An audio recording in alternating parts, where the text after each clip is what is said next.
সূরা ইয়াসিনের নাম শুনেছেন না আপনারা সবাই? মুখস্থ আছে না অনেকের?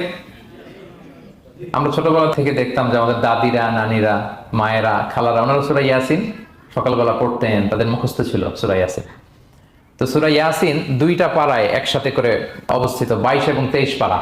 এটা মাক্কি সূরা, ধারাক্রম অনুসারে এটা কোরআনের 36 নম্বর সূরা। এই সূরাটির আয়াত সংখ্যা মোট 83। এই সূরা অনেক ফজিলত আছে, কিন্তু ফজিলতগুলো বেশিরভাগ দুর্বল সনদের। একটা শুধু হাসান পর্যায়ের হাদিস পাওয়া যায়, বাকি সব দুর্বল। তো দুর্বল হলেও সমস্যা নাই, ফজিলতের ক্ষেত্রে দুর্বল হাদিস গ্রহণ করা যায়। কি কি আছে?